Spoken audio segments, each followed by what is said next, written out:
Hello guys, welcome back to my channel. তো যারা আমার চ্যানেলে নতুন তাদের কাছে রিকোয়েস্ট, প্লিজ চ্যানেলটিকে সাবস্ক্রাইব করে আমাকে সাপোর্ট করবেন, যাতে এভাবেই নতুন নতুন ড্রামার এপিসোড নিয়ে আসতে পারি আমি। তো এই এপিসোডের শুরু আমাদেরকে কিছু মুহূর্তের আগের সিন দেখানো হয়, যখন তাদের খুব খারাপ অবস্থা হয়ে যায় অ্যান্ড তারা কিছু করতেই পারে না। তখন সেখানে লিনজিয়ান আসে, আর আসা মাত্রই তাদের হেল্প করা শুরু করে। লিনজিয়ান তো এমন কাজ কখনোই করেনি, বাট সে যে কোনোভাবে সমস্ত সেটস কভার করে নেয়। এরপর জামান লিনজিয়ানকে আওয়াজ দেয় যে প্লিজ তুমি গিয়ে ড্যাডকে দেখো। আর ড্যাড তো স্লিপ হয়ে যাওয়ার কারণে ইনজার্ড হয়ে গিয়েছিল, তাই লিনজিয়ান ফরেন ড্যাডকে তুলে হসপিটালে নিয়ে আসে।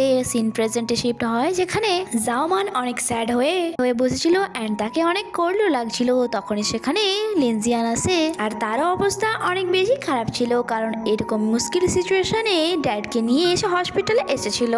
জামান জানতে চাইলে সে তাকে সান্ত্বনা দেয় যে তোমার ড্যাড একদম ঠিক আছে, শুধুমাত্র ছোটখাটো আঘাত লেগেছে, যার কারণে ডক্টর ওনাকে হসপিটালাইজ করে নিয়েছে। জামানেরও শরীর ঠিক ছিল না, সে তাকে থ্যাঙ্কস বলে অ্যান্ড সে বুঝতেও পারে না কখন সে অজ্ঞান হয়ে যায়। আর তার এই অবস্থা দেখে লিনজিয়ানও তার জন্য চিন্তিত হয়ে পড়ে যে হঠাৎই তার কি হলো। সে তাকে হাত দিয়ে দেখতে চাইছিল, বাট তার পুরো হাত তো নোংরা ছিল। ভাবার পর তার মনে আসে যে আমি তার টেম্পারেচার চেক করে নিই, আর সে তার নিজের ফরহেড জামানের ফরহেডে টাচ করে। আর এই অবস্থায় তারা অনেক ক্লোজ চলে এসেছিল, বাট সে জানতে পারে যে তার তো ফিভার হয়েছে আর গরমে গা পুড়ে যাচ্ছে। তাই সে তাকে ফরেন সেখান থেকে তুলে বাসায় নিয়ে যায়, যাতে তাড়াতাড়ি করে সে তাকে রেস্কিউ করতে পারে। নেক্সট সিনে আমরা জামানকে তার বাসায় দেখি, যেখানে সে তার বেডে শুয়েছিল আর তার পাশেই বসেছিল লিনজিয়ান অ্যান্ড সে তার অনেক বেশি কেয়ার করছিল। আর জামানের যখনই জ্ঞান আসে সে তার মমের ব্যাপারে জিজ্ঞাসা করে। লিনজিয়ান তাকে বেড ছেড়ে উঠতে না বলে আর বলে তোমার মম একদম ঠিক আছে, আর তার সাথে সাথে তোমার ড্যাডও, শুধুমাত্র তোমার একটু ফিভার হয়ে গিয়েছে, বাট আমি তোমার জন্য মেডিসিন রেডি করে নিয়েছি, যা তাড়াতাড়ি খেয়ে তোমাকে ফিনিশ করতে হবে, তারপর তুমি বেটার ফিল করবে। তার কথা শুনে জামান তো কিছুক্ষণের জন্য তাকেই দেখে যাচ্ছিল আর ভাবছিল যে আমি তাকে যতটা খারাপ ভেবেছিলাম সে অতটাও খারাপ নয়। এরপর সে যখন তার তৈরি মেডিসিন খায়, সে বলে তুমি কি এটাতে চিনি মিশিয়েছো? লিনজিয়ান বলে হ্যাঁ, অ্যাকচুয়ালি এই মেডিসিনটি অনেক বেশি তেতো হয়, সেই জন্য আমি ভাবলাম একটু চিনি মিশিয়ে দেওয়া যাক। আফটার দ্যাট সে তাকে রেস্ট করতে বলে সেখান থেকে চলে যায়। এরপর আমাদেরকে নেক্সট মর্নিং এ সিন দেখানো হয়, যেখানে লিনজিয়ান জমিতে এসে কাজ করছিল, যাতে সে লিনজিয়ানের মম ড্যাডের কিছু হেল্প করতে পারে। আর মিনমো যে কোনো কারণে সেদিকে আসছিল, আর তাকে কাজ করতে দেখে সে ভাবে যে আজ তার কি হয়ে গেল। আর সে তার কাছে যে জিজ্ঞাসা করে এটা তুমি কি করছো, কারোর জন্য কি কভার খুলছো? লিনজিয়ান বলে আমি ফার্মিং এ হেল্প করছি। লিনজিয়ান যখন হেল্প করতেই চাইছিল, তাই মিনমো এত খারাপ ছিল না, সেই জন্য তার হাত থেকে সেই টুলটি নিয়ে বলে আমি শিখিয়ে দিচ্ছি তোমাকে, তারপর তুমি তেমনটাই করবে। আর সে তাকে শেখানো শুরু করে যে দেখো সামনের পাটা এইভাবে রাখতে হবে অ্যান্ড এই টুলটিকে এইভাবে চালাতে হবে। প্যানিক করার কোনো দরকার নেই, কারণ এই কাজটি অনেক সহজ। কিন্তু তুমি আজ এখানে কি করছো? জাওমান কোথায়? লিনজিয়ান বলে আঙ্কেলের আঘাত লেগেছে আর জাওমানের ফিভার হয়ে গিয়েছে, তাই আমি ভাবলাম তাদের হেল্প করা যাক, এমনিতেও আমি তাদের বাসায় ফ্রিতে আছি। মিনমো তো এটা শুনে শকড হয়ে যায় আর বলে কি আঙ্কেলের আঘাত লেগেছে আর জাওমানের ফিভার হয়ে গিয়েছে, এটা তুমি আগে কেন বলনি আমায়? তাই সে ফরেন টুলটিকে ফেলে বাসার দিকে দৌড়ানো শুরু করে, আর যাওয়ার আগে তাকে বলে যে সাবধানে কাজ করবে, কোনো মেসক্রিট করো না। যখন কি বেচারা লিনজিয়ান তো আবার নিজের কাজ শুরু করে। আর মিনমো যে বাসার বাইরে থেকে জাওমানকে আওয়াজ দিচ্ছিল, ফরেন তার কাছে পৌঁছে বলে তুমি ঠিক আছো তো?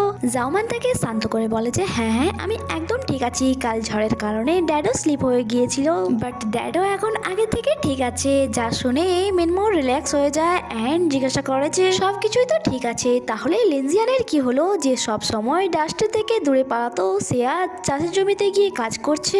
এই ব্যাপারে তো জাওমান কিছুই জানতো না। আর এটা শোনা মাত্রই সে লিনজিয়ানের কাছে যেতে চাইছিল, বাট মিনমো বলে যে তুমি চিন্তা না করে রেস্ট নাও, আমি তাকে সবকিছু শিখিয়ে দিয়েছি, চলো আমি তোমাকে পানি দিয়ে দিচ্ছি, বটল কোথায় আছে? তোমার রুমে। জাওমান বলে মনে হয় লিনজিয়ানের রুমে আছে, তাই তুমি সেখান দিয়ে নিয়ে আসো। আর যখন মিনমো বটল নিতে লিনজিয়ানের রুমে যায়, সেখানে সে এয়ার পিউরিফায়ার বক্সটি দেখতে পায়, যা সে জিংওয়ানকে দিয়েছিল। তাই তার কাছে গিয়ে সে ভাবে যে এটা তো আমি জিংওয়ানকে দিয়েছিলাম, বাট এটা লিনজিয়ানের রুমে কি করছে?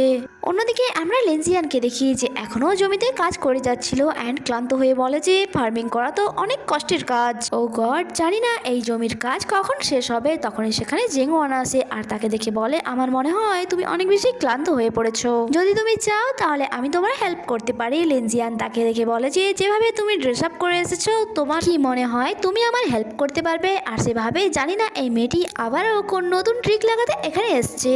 জিংওয়ান বলে, আমি জানি আমি তোমার বেশি কিছু হেল্প করতে পারবো না, বাট কিছু না কিছু তো করেই নেব। লিনজিয়ান বলে, তাহলে ঠিক আছে, তুমি ওখানে দাঁড়িয়ে বলো যে আমি সোজা লাইন টেনেছি না বাঁকা। আর সেখানেই দূর থেকে দাঁড়িয়ে মিনমো এইসব লুকিয়ে লুকিয়ে দেখছিল।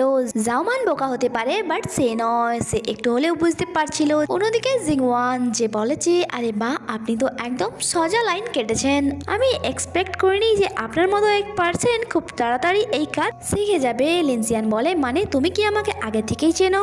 বাট জিংওয়ানও তাড়াতাড়ি করে কথা বদলে দেয় যে আমি আপনাকে কি করে জানবো। মিনমাও সেখান দিয়ে চলে যায় আর এখানে জিংওয়ান একটি ইনসেক্ট দেখে ভয় পাওয়ার অ্যাক্টিং করছিল আর মনে হয় এটা লিনজিয়ানও বুঝে গিয়েছিল, তাই সে বলে মাফ করবে বাট আমি নিজেই ইনসেক্টদের থেকে অনেক বেশি ভয় পাই, তাই তুমি তোমার সাহায্যের জন্য অন্য কাউকে ডেকে নাও। আর সে তার কাছে আবারও বিজি হয়ে যায় অ্যান্ড ভাবে যে তাকে দেখো, সে এইসব জিনিসের সাথেই ছোট থেকে বড় হয়েছে, বাট এখন সে এইসব দেখে ভয় পাচ্ছে। জিংওয়ানও ওই ইনসেক্টটিকে লাথি মেরে দূরে ফেলে দেয় আর ফিরে আসার সময় ভাবছিল যে আমাকে ভালো কোনো প্ল্যান ভাবতে হবে, কারণ এত সহজে এই ছেলেটি আমার হাতে আসবে না। তখনই হঠাৎই মিনমো তার সামনে চলে আসে তাকে ভয় দেখানোর জন্য অ্যান্ড কথা বলতে বলতেই সে জিজ্ঞাসা করে যে আমি তোমাকে যে এয়ার পিউরিফায়ারটা দিয়েছিলাম তা আমি লিনজিয়ানের রুমে দেখলাম। জিংওয়ান বলে, আচ্ছা ওইটা, আমি তো ওটা জাওমানকে দিয়েছিলাম, বাট জানি না লিনজিয়ানের রুমে কি করছে। আর মিনমো যাকে আবারও একবার জিংওয়ান বোকা বানিয়ে দেয় আর সে বলে যে আমি বুঝে গিয়েছি, তার মানে জাওমানই ওটা তাকে দিয়েছে। আর সে তাকে বলে তোমার কেয়ারফুলি থাকা দরকার, কারণ লিনজিয়ান জাওমানের ফিয়ন্সে হয়। গ্রামের লোকেরা যদি তোমাদের একসাথে দেখে তাহলে এই ব্যাপারে তারা কথা বলবে। আর জিংওয়ানও বলে যে হ্যাঁ হ্যাঁ, আমি তো তাকে শুধুমাত্র পরীক্ষা করছিলাম যে সে জাওমানের জন্য ভালো ছেলে কিনা। মিনমো বলে, সত্যি বলতে প্রথম প্রথম তো আমারও তাকে এমনটাই মনে হতো, বাট এখন আমার তাকে এক ভালো ছেলেই মনে হয়। এরপর আমাদেরকে নাইটে সিন দেখানো হয় যেখানে লিনজিয়ান বাথ নিয়েছিল অ্যান্ড অন্যদিকে জাওমানও এই ওয়াশরুমে এন্টার হয়ে যায়, কারণ ওয়াশরুম একটাই ছিল। লিনজিয়ানও বাইরে হাত করে টাওয়াল নিতেই যাচ্ছিল যখন কি জাওমানও ওই টাওয়ালটি নিতে যাচ্ছিল, কারণ সে জানতোই না ভেতরে ওয়াশরুমে লিনজিয়ান আছে। হঠাৎই তাদের দুজনের হাতেই টাচ হয় আর জাওমান যে লিনজিয়ানকে বিনা ড্রেসে দেখে চেঁচিয়ে ওঠে আর ফরেন নিজের চোখ বন্ধ করে নেয়। লিনজিয়ানও অনেক বেশি এম্বারাস হয়ে গিয়েছিল, তাই ফরেন টাওয়াল বেঁধে বাইরে চলে আসে তাকে কাম ডাউন করার জন্য। জাওমানের তো হুঁশি উড়ে গিয়েছিল অ্যান্ড সে এখনো চেঁচিয়ে যাচ্ছিল। হঠাৎই তার পা স্লিপ হয়ে যায় অ্যান্ড সে পড়েই যাচ্ছিল, বাট লিনজিয়ান তাকে হাতে ধরে নিজের কাছে টেনে নেয় অ্যান্ড এখানে ভুলে সে তার ফরেডে কিস করে নেয়। তাকে কাম ডাউন করার চক্করে সে তার হার্টবিট আরো ফাস্ট করে দিয়েছিল। আর এরপর দুজনের কাছে বলার মতো আর কিছুই ছিল না, তাই জাওমান দৌড়ে সেখান থেকে পালিয়ে যায়। যখন কি লিনজিয়ান ভাবে যে আমার হার্টবিট এত ফাস্ট কেন হয়ে গেছে, কোথাও এটা তো নয় যে আমি তার প্রেমে পড়ে গিয়েছি। এন্ড এখানেই এই এপিসোডই শেষ হয়। আগে কি হয় তা জানতে স্টে কানেক্টেড। Bye bye.